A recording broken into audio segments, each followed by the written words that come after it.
बिस्मिल्लाहिर्रहमानिर्रहीम। मेरी बेटी जहाँ काम करती थी वहाँ किसी वडेरे के बिगड़े बेटे का दिल मेरी बेटी पर आ गया। मेरी बेटी को अपनी हैसियत आबरू का अच्छी तरह अंदाजा था। 2 हफ्ते पहले हमारे यहाँ काम के लिए एक नई औरत को रखा गया जिसका नाम जाहिदा है।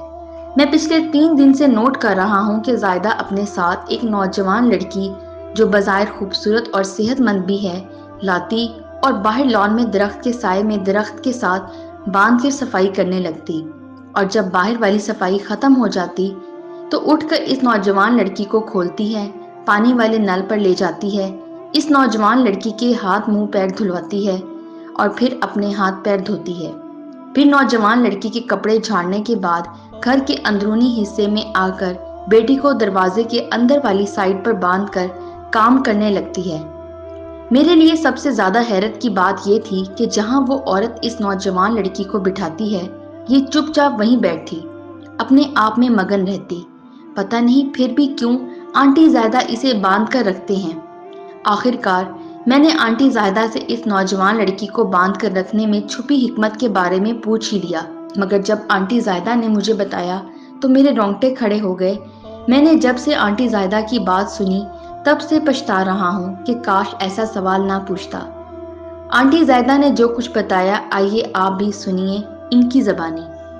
आंटी जायदा ने बताया कि मेरे शौहर एक बस में कंडक्टर थे और एक हादसे में फौत हो गए। मेरा एक बेटा है जिसका दिमागी तवाज़ुन भी ठीक नहीं और वो जिस्मानी तौर पर भी मजबूर है। मेरी 2 जुड़वां बेटियां थीं। मेरी फैमिली का आपस में प्यार मोहब्बत बहुत था। फिर जाने किसकी नज़र लग गई। मेरे शौहर की वफात के बाद चूंकि बेटा माजूर था, लिहाजा कमाने की जिम्मेदारी भी मुझ पर या मेरी बेटियों पर आनी थी। मैंने ये जिम्मेदारी उठाई, मगर मैं इतना ना कमा सकी कि मेरी बेटियां तालीम जारी रख सकें। लिहाजा मेरी बेटियों ने पढ़ाई छोड़ दी।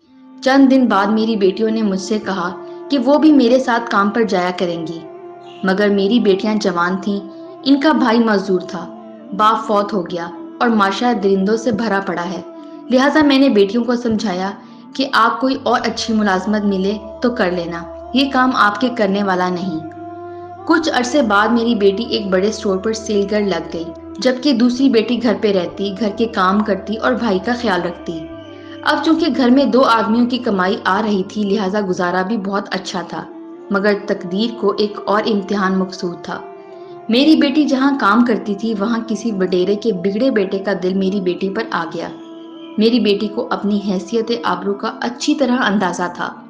इस बिगड़े हुए लड़के के लाखों लालच देने के बावजूद जब मेरी बेटी ने इनकार किया और तंग आकर मुझे बताया, मैंने जाकर जहां मेरी बेटी काम करती थी वहां की इंतजामिया को बताया और इंतजामिया ने इस लड़के की स्टोर में एंट्री बंद कर दी।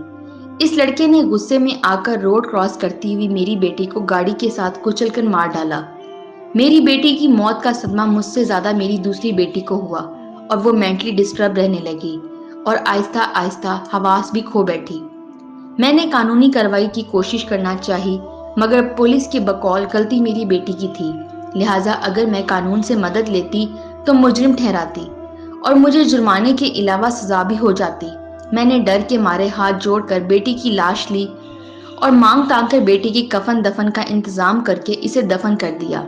आंटी बात सुनाकर रोने लगी। मैं बात सुनकर और रियासत मदीना का इंसाफ देखकर रोने लगा, जबकि हम दोनों को देखकर आंटी की ज़हनी एबनॉर्मल बेटी मुस्कुराने लगी। और यकीन करें, इसकी मासूम मुस्कुराहट देखकर मैं सिसकियां लेने लगा कि इसकी मुस्कुराहट में छुपा कर्ब और दर्द ही कुछ ऐसा कोई पत्थर दिल भी देखता तो धाड़े मार कर रोने लगता। आंटी ने मजीद बताया कि इनका माजूर बेटा घर में ही रहता है, मगर बेटी को वो अपनी नज़रों से ओझल नहीं करती। आंटी कहती हैं, मुझे लगता है जब मैं ये बेटी भी आंखों से दूर करूंगी तो कोई दरिंदा इसकी इज्जत भी तार तार कर देगा, और अगर ना कर सका तो दूसरी बेटी की तरह जान से मार देगा। और दूसरी बेटी खोने के बाद मैं बेटी के साथ मर नहीं सकूंगी, क्योंकि माजूर बेटे के लिए जिंदा रहना मेरी मजबूरी बन जाएगा। लिहाजा जब तक मेरी सांसें चलती हैं तब तक मैं अब कोई और औलाद नहीं खोने दे सकती।